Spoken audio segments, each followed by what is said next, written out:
بسم اللہ الرحمن الرحیم۔ ایک بادشاہ کی بیوی بہت ہی خوبصورت تھی اور بادشاہ اسے بہت زیادہ پیار کرتا تھا۔ جب ان کے ہاں بیٹی پیدا ہوئی تو بیٹی کی پیدائش کے بعد بادشاہ کی بیوی کا انتقال ہو گیا۔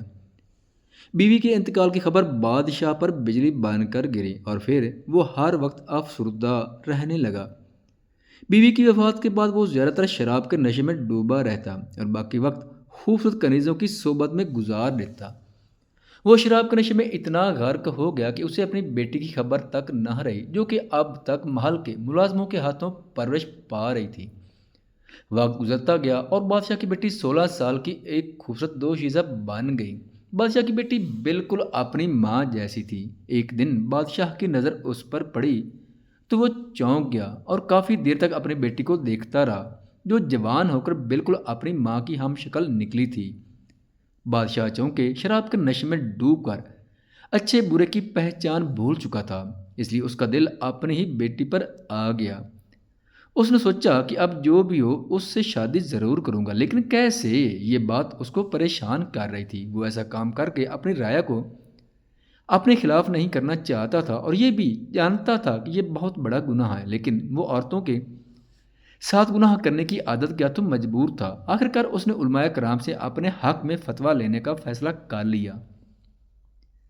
اس نے سوچا کہ وہ کسی عالم کو سونے چاندی کا لالچ دے کر اپنے حق میں فیصلہ کروا لے گا اور اپنی بیٹی سے شادی رچا لے گا، اور اس طرح گناہ بھی فتویٰ دینے والے کے سر چڑھ جائے گا۔ بادشاہ نے ایک عالم دین کو بلوا کر کہا کہ میں اپنی بیٹی سے شادی کرنا چاہتا ہوں، کیا یہ جائز ہے؟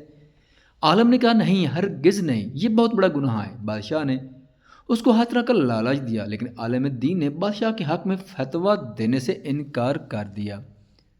بادشاہ نے غصے میں آ کر اسے قتل کروا دیا۔ پھر دوسرے عالم سے کہا کہ اس کے حق میں فیصلہ دے، لیکن اس نے بھی صاف انکار کر دیا۔